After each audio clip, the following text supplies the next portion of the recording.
I'm super proud to announce Interpreting Wine as the London Wine Fair's first ever official podcast media partner for 2022. Together, we're using audio to amplify the stories behind the wine fair, which can't be told in the same depth on any other channel. I will be on site during the in-person fair and would love to speak to regions and producers about how I can help amplify your unique stories using the channel. Just send me an email to hello@interpretingwine.com to schedule a meeting.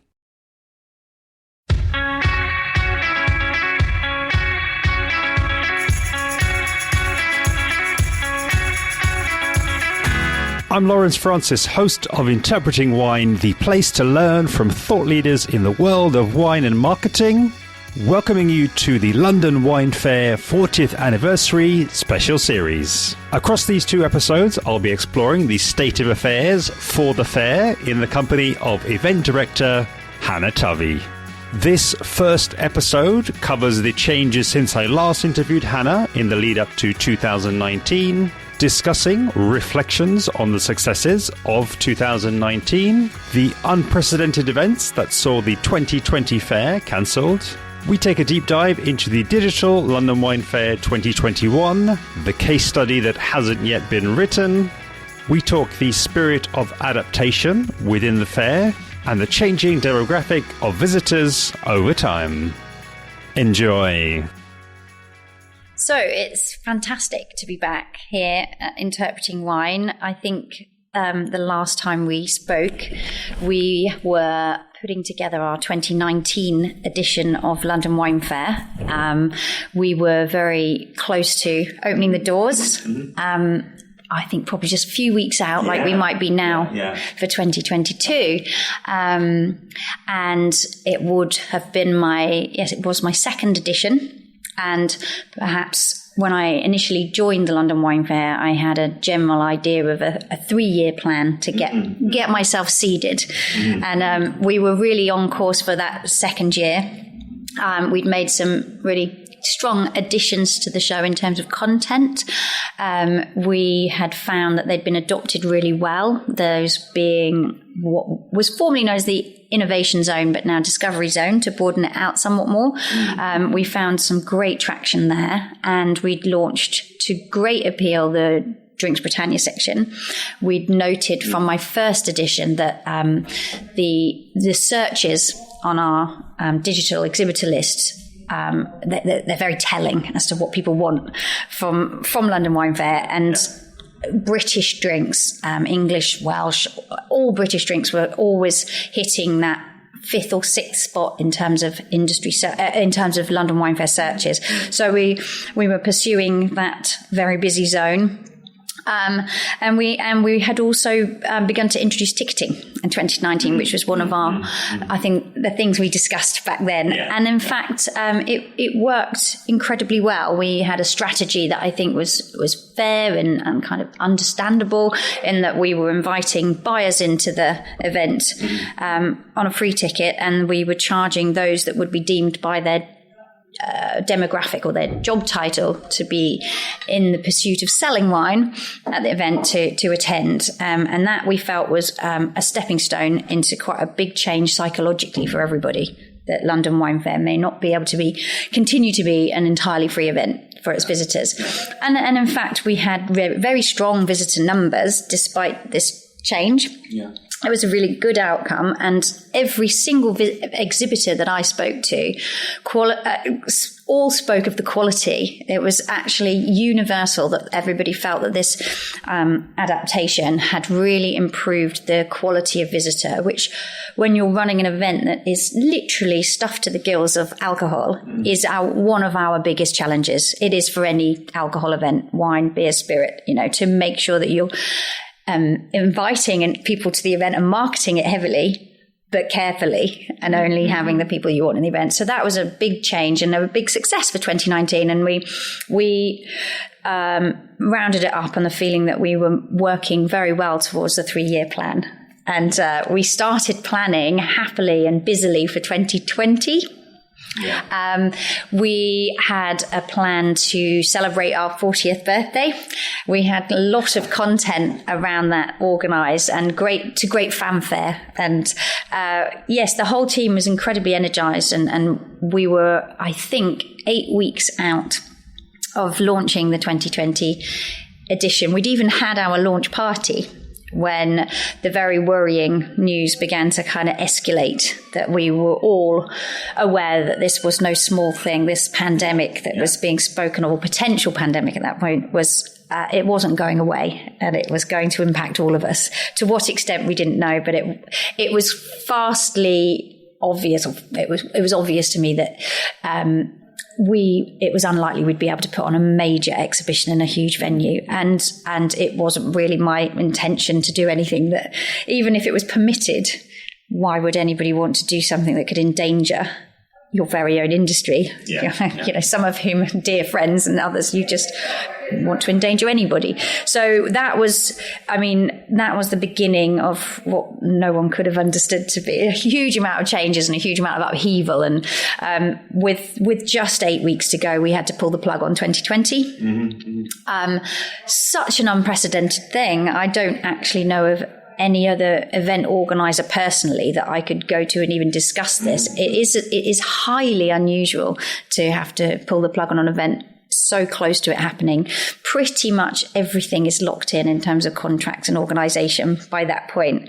And I very quickly learned that undoing an exhibition is harder. It's far harder than creating one, because not only is it just unprecedented and a minefield in terms of money and contracts and all of the sensible issues like that. Psychologically, there's no positive outcome to all the hard work. Complete different mindset and skill set, right? It's kind of night and day, I would imagine. Yeah, it was incredibly unpleasant, because everybody in this huge network of stakeholders has their own interest to protect, and they have their own story, and they have their own problems that it's creating. And it is very much a kind of like watching a set of dominoes knock each other down as you sort of realize that the sequence of things that are happening, you're stuck in the middle. And so really, really difficult, because you've got an awful lot of things affecting what you are and aren't able to do.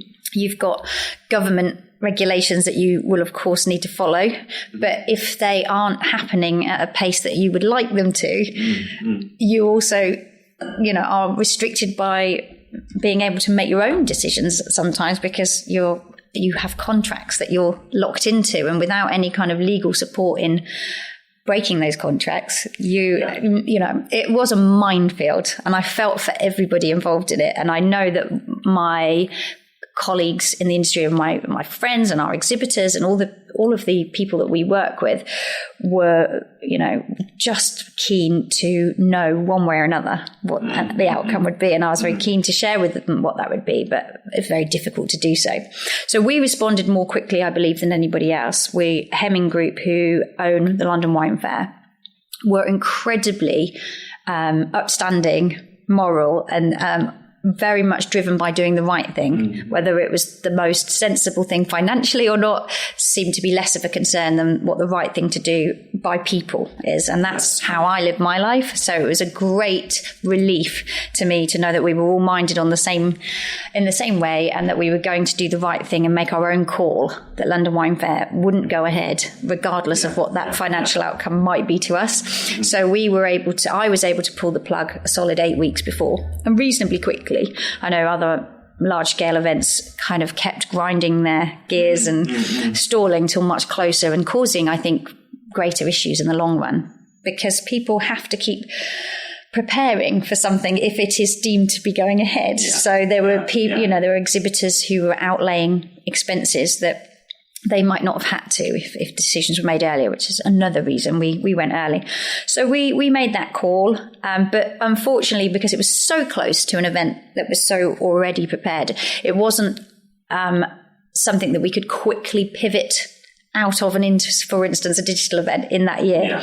Also, because we had no idea just how long this thing would run for. There was still talk of a sort of low number of weeks in lockdown, and that we would emerge like phoenixes out the other end of it. Yeah. So I was still under the impression that it may be possible to run a postponed version in the same year, or, we just have no idea. But as time ticked by, it was clear that we would need to leave it until the following 2021 May window that we always operate within. So as soon as the sort of summer of lockdown had passed by, we made a decision to not attempt to do anything in 2020. It wasn't going to be safe or likely. And it certainly wouldn't have any certainty about it. We'd put all the planning in and then it wouldn't happen. So we felt that it was sensible and logical to work towards May 2021. Again, having no idea that this would go on for another 6 months. Yeah, well, I don't know if there's anyone out there who really believed that over a year later, we'd still not be able to put on events. We had a conversation here, I think, ahead of everybody else, that let's not do this again. Let's not hold faith till a few weeks before a major event and take people on a journey that we're not certain we can fulfill. There's huge amounts of money involved for our exhibitors, and there's huge amounts of time and effort that they put in to do a good show. So we actually made an extremely early call on 2021 around Christmas time, and announced that we would indeed not even attempt to put it on, even if the restrictions were completely lifted between now and then. We would actually put our very limited team, very small team, fully invest them into creating a digital-only event. And the rationale was that, barring the internet breaking, which I doubt would happen, there's very little that can come between you and putting on a digital event. So it was the level of surety that we liked, but it was also about not splitting or dividing our team to do two things poorly, but rather to put the human resource that we have, invested all into doing one thing well in the limited time that we had. So we made this huge decision that we'd go 100% digital. We didn't do it without nerves. It's not an industry that's known for its tech adoption. I mean, certain parts of it are very techy, but when you look at the big picture, you wouldn't say it's an obvious space in which to develop a digital event. But it was exciting to be able to do something that you would never have been compelled to do without a pandemic happening. It was a rough time for everybody, the pandemic, but you have to look at the silver linings and think there isn't a Nat's chance in hell that I would have announced to the board that I think it was a strong idea to not run a live event and to suddenly produce a digital only event for London Wine Fair. So that was exciting, and we had to work hard and fast to choose our platforms, choose our methodology, sort of the ideation stage that you would normally want to allow, possibly 3 months, 6 months, a year. We did in the space of a month. And we created the concept, we chose the platforms, and we started to develop the events. So it was all happening at sort of warp speed, but it actually circled around the notion that London Wine Fair was, without us recognizing it properly, was already part digital before this. So we had for many years been working with Bottle Books as a platform that provides our digital online exhibitor list. But it's so much more. When I really thought hard about it, I thought it's so much more than an exhibitor list. It's an entirely searchable, enormous database that you can search from any criteria, and you can pull up not just a stand number and a company name, which is the original exhibitor list, but you're actually pulling up web pages and web pages of detailed content about the companies that are exhibiting, plus every single product that they're showcasing. Now, if that's not already a digital platform that's halfway to being a digital event, I don't know quite what is. Yeah. So we recognize that if we could build those out to be even more visually stimulating, and allowing exhibitors to add moving content like video or oral content, our oral content, I should say, it becomes more and more like a stand. So if you can make sure that all the content about the products is in that stand and that it's engaging, then all you need to think about, she says is all the other things that you do at the fair. Yeah. And what do? You meet people and you interact with them and you have meetings. Yeah. And so onto the Bottle Books platform, we added the ability to, for each visitor and each exhibitor to develop a profile about themselves and about their objectives for attending London Wine Fair. And then there was an algorithm within the platform that we were using where these profiles sat that matched them very much like a dating website. And it matched them and it suggested that they should meet. Because without walking around and physically bumping into somebody, how do you know who's in the platform and who you should be meeting? So there's this wonderful algorithm working hard in the background, matching up our exhibitors and visitors, and suggesting that they have meetings in the same platform on these sort of Zoom-like windows. So there's that. And then we had to think, well, what else do you do at London Wine Fair? You taste wine. That's kind of tricky in terms of within a digital platform. So we hooked up with the Sustainable Wine Solutions company who had set about being incredibly efficient at rebottling. And we brought them on as our partner for the rebottling. And we enabled all of our exhibitors to choose a small spectrum of wines or portfolio of wines that they'd like to present at the show, and then we packaged them up into sort of what's called them like pizza boxes, and they had an option to click.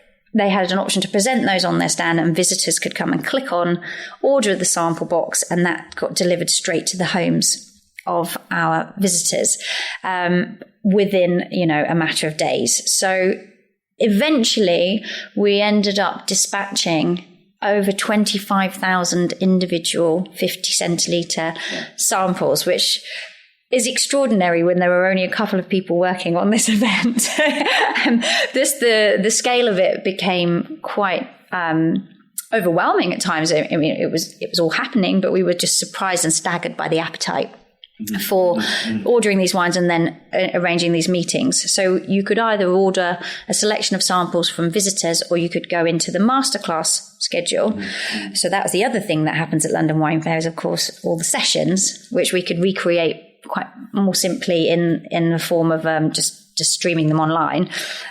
So people could go in, choose their sessions, and then pre-order their range of samples for that particular masterclass.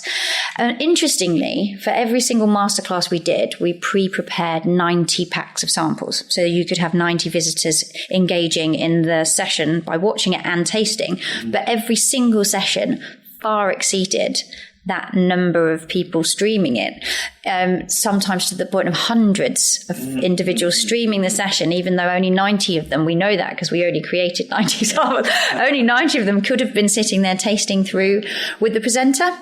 And there was a functionality that they could use a chat box. So while the session was presenting, all of the visitors could type questions into the chat box, and it became, very instantaneous and of the moment. So we feel like, despite the fact everyone will always miss being at something in person, we really did analyze all the things that people do at the fair and why they do them, and we tried to recreate it in this digital space at warp speed. And it happened, and we had over 3,000 people in the space. Obviously a drop from the physical, but at such short notice with, an audience that may well choose that they're not digital. They may not describe themselves as thus and may not even enter into the notion of it. I thought that personally, I felt like it was a really strong outcome to do as I say, sort of slightly under duress. If you had longer to market it, if you had, more time and more team and more resource in a pandemic, that's not entirely possible. Everybody's working from home in their back bedrooms, or at the kitchen table. It was, considering all of the context, I actually thought it was a really wonderful outcome, because it just demonstrated that there is an appetite to behave or engage differently with an event. And why not look at which aspects of that worked fantastically well. The efficiencies of doing back-to-back Zooms, for instance, if you've got a heavy agenda of needing to have meetings and tastings, the efficiencies are staggering. Equally, the algorithm, wouldn't it be lovely if there was somebody walking around behind you at London Wine Fair, tapping you on the shoulder and going, did you know that person three people away from you is a buyer of your type of product? So those things, we can't recreate an algorithm at London Wine Fair in terms of walking around with you, but we can create it. Well, we kind of have for this year, which brings me neatly on to our hybrid event sort of for 2022. So interesting to reconnect again, Hannah, and to really hear about 2020. Actually, this morning in preparation for today, I listened back to your first episode, which I highly recommend people to listen to after this one, which is number 257. And it really stood out. I almost got this sort of sense of deja vu in terms of the things you were talking about, in terms of the wanting to bring in a fresh team, new ideas, rebranding, more color in the logo, and just really that entrepreneurial spirit. And the thing that stood out to me listening back to it, it was almost as though somebody who had a crystal ball and knew what was coming in COVID and in 2020. I think those years and those changes that you kind of oversaw, that's almost like the dream changes that you would have made, because it's fascinating, I'm sure, listening back and retelling what you did in 2021, but also it's not something that a very traditional culture, I think, could cope with. I think that could sort of break a culture that's not so sort of nimble on its feet. And I wonder if we just sort of give me so a word on that, really, in terms of the culture change that almost led up to you being prepared for that stress that was coming, that none of us knew was coming. I think it probably very nearly did break me. I have to be honest, it was really, really difficult. And there were times at which it seemed like it was borderline impossible because of the limited resource. You have to act very carefully in a pandemic when you're paid by an exhibition company whose bread and butter is threatened enormously. And there were the brilliant furlough scheme that came in that did help protect lots of different avenues, not just exhibition companies, but really, really was the reason that most of us were able to survive. Did mean that, if you were going to choose to be a part of that scheme, you couldn't work. So it's a risk, business-wise, to pull your team out of furlough to work on something that may not be successful, because and that's the choice that we made. We could have sort of carried on, at home and said, let's just wait for let's wait for safer times. Yeah. But we decided to go with the idea that I felt that the industry wasn't sitting still. People were still buying lots of wine, and people were still trying to sell lots of wine. And we know that was a very different story depending on which side of the fence you sat, on-trade or off-trade supply. Some both, but obviously the on-trade was massively thwarted and had its own difficulties. And the off-trade, the indies were having every day like Christmas for a while. So very different impacts. And I don't say that rashly. I do appreciate the impact on the indies and the off-trade, that also went on, but just so different from the on-trade. And we would just recognize that there was still a desire to meet, trade, learn, and do all those things that you do at London Wine Fair. And why wouldn't we be there in some capacity to try and fulfill that gap that we think we fill as an entity? So that was the thing that kind of powered it. And we thought, no, we won't just sit back and wait. And no, we won't just let the brand frazzle.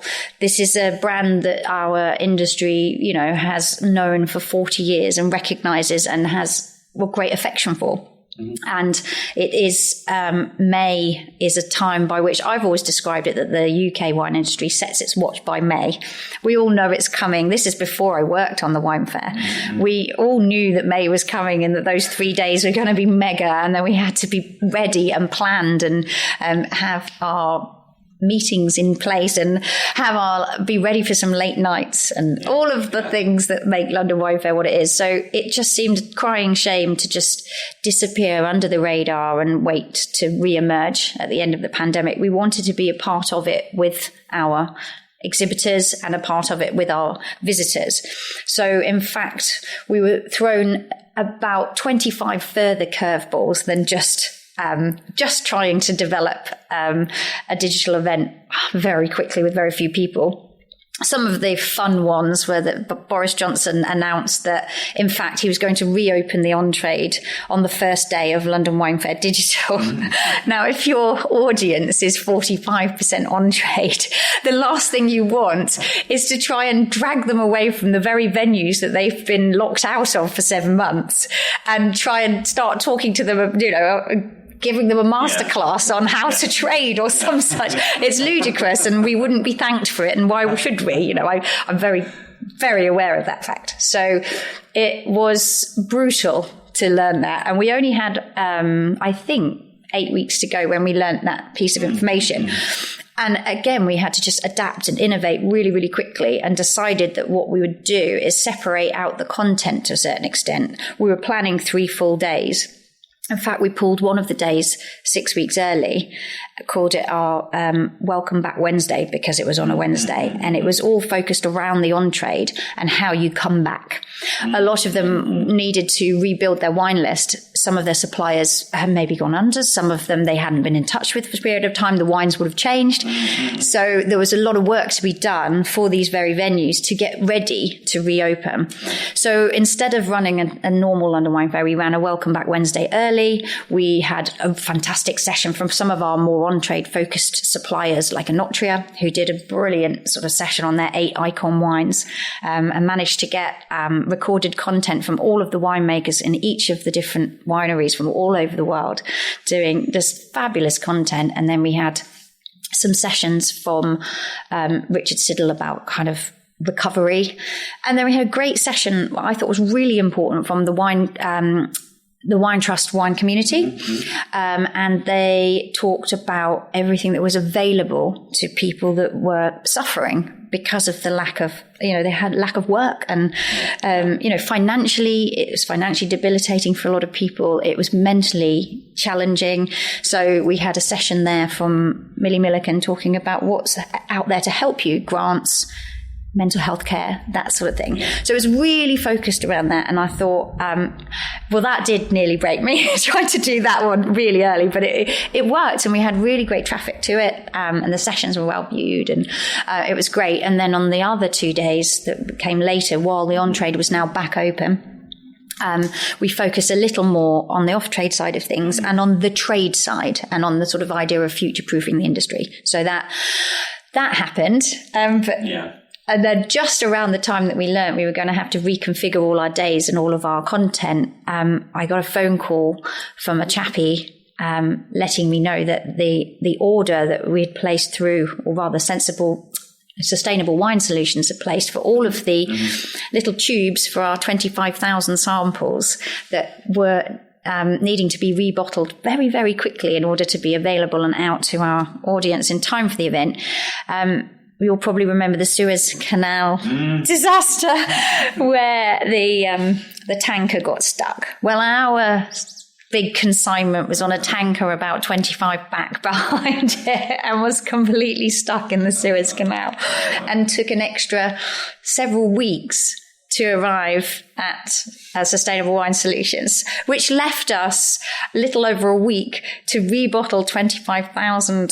So they bottled through the night, they doubled their staff, and they bottled through the night, the day, the weekends, the nights, the days, the nights. And they did some wonderful posts on it about sort of eat, sleep, rebottle and repeat, eat, sleep, rebottle, repeat. And it was just a mega effort on their part and ours to try and make sure that all the information we were supplying them was on hand and ready and organised and strategic, because it was a huge amount of information, if you can imagine, making sure the right wines are in the right bottles with the right inserts that matched the information on the website, and then also matched the presentation, because we do know that speakers love to make last minute decisions about which order they might taste their wines in and so on. So it was, I mean, we really did feel like we were running Amazon at one point with the sort of level of dispatch that was going on. We had to beg, because they should have gone out slightly more steadily, because they would have been rebottled more steadily if it weren't for the Suez Canal. We had days in which the Royal Mail was being begged to send back another van, because we'd filled the 2 vans they'd already sent for all the samples, to come round again. And we had, post office workers saying, "Oh, no, I'm clocking off at 6," and all the sort of things that you can't imagine until you get involved in something. But it happened, and we got there. And but on top of the date changing and the samples, it was definitely something I needed to have a little lie down after. I think I said earlier, or before we started recording, it almost feels as though 2021, more than 2020, is like the case study that hasn't been written yet. And I just love that idea of all those different curveballs, and the curveballs that I'd forgotten, such as the Suez Canal, and all of these things that, as I'm sure you can hear, you're able to look back with a smile on your face. And it's just interesting to imagine what the reaction must have been like in the moment when it was like, oh, another one, and these things just sort of coming on top of one another. But you're still smiling.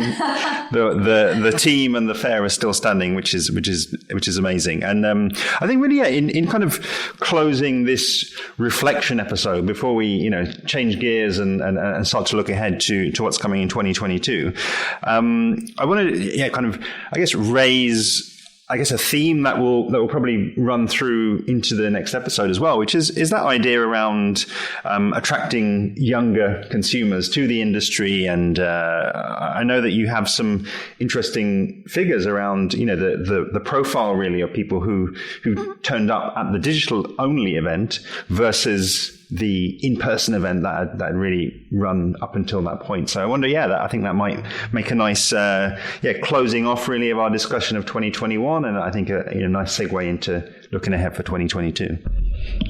Yeah, it was absolutely fascinating. The London Wine Fair has obviously been going for 40 years and has always been more male than female, and quite considerably so. That has been slowly changing from what I imagine in the early days was probably very heavily male, but slowly changing and inching closer towards a 50-50 situation. Mm-hmm. But when we launched the digital event for the very first time ever, there were more females in the event than males. And I think that was true across the exhibitors and the visitors. Mm-hmm. And that's not something I would necessarily expect. I mean, you touched on age group, and I think one would expect a digital audience to be younger. Mm-hmm. And so it didn't shock us. It shocked us a little bit just how much younger, but it didn't shock us that was the case. But I hadn't really grasped that doing something digitally would alter the gender demographic so much. So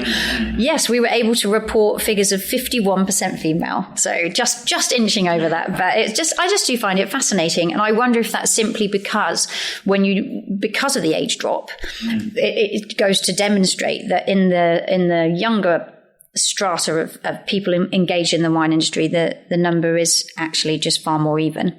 And I suspect that's what's driven it. But it was just really fascinating to see. You mentioned before that it was 10 years younger? Yeah, an average age of 10 years younger. And the majority of people were under 35. Okay. And that isn't usually the case. It's usually a really broad spread. We do have young attendees, as most people who've been before will know, that there are lots of people who are there to level up, at the wine fair. But it is usually a much broader spread, going literally from sort of 21 to, I think, 90 was our eldest participant in my tenure. So incredibly broad, but much more biased towards the kind of, I would say, middle age and older side of that spectrum. And this was largely under 35s in the visitor sphere. I'm guilty of it too, because I'm now in my 40s, not my 30s. We have to remember that decision makers don't all come in the form of over 40s. There's definitely a correlation that as people age, they might move into more senior positions for sure. But actually, when I'm thinking about our Wine Buyers Awards and running those, actually, most of our winners, I would say I was older than. So, and they're significant wine buyers. They're actually winning awards for their buying. So I do think that I do appreciate what you're saying. And maybe some of those more senior, bordering on less digital types probably may have been lacking. But I'm not sure that necessarily impacts the split of whether we've got serious wine buyers or not, particularly when you look at the on-trade. Actually, people, you're talking about people who've moved into more sommelier positions and wine buying for the on-trade. I would say they tend to be younger or, towards middle age rather than beyond it. So it's quite a mix. It depends on the type of wine buying you're talking about, I suppose. Yeah. I think it's about harnessing what the wins were, harnessing those wins that we learnt under duress, but very powerful information, and taking them forward to 2022. And how do you consolidate and sort of segue those two things together? And that's our challenge for what we're about to do now. A huge thank you to Hannah for being an amazing guest. It was absolutely fascinating to catch up on the changes since 2019, and you've set us up perfectly to explore the 2022 edition of the fairs next time. If you know someone who would enjoy this episode, then do please share the direct link, which is interpretingwine.com/469, and see below for the London Wine Fair website where you can register for the fair, join the mailing list, and follow their main social media handles. Big announcement, in the coming weeks I'll be running 2 special London Wine Fair 2022 ticket giveaways for the wine trade. The giveaway includes tickets to the in-person fair and also the digital edition. So if you can't get along to Olympia for the in-person fair for any reason, I've got you covered. I'll be running one giveaway on Instagram and another on LinkedIn, so to hear more about them both, follow me at interpretingwine.com/Instagram and interpretingwine.com/LinkedIn, and turn on notifications so you don't miss all the details. Next time on the London Wine Fair 40th Anniversary Special Series in episode 470, I'll be picking up with Hannah and previewing this year's fair in its hybrid in-person and digital formats. See you then.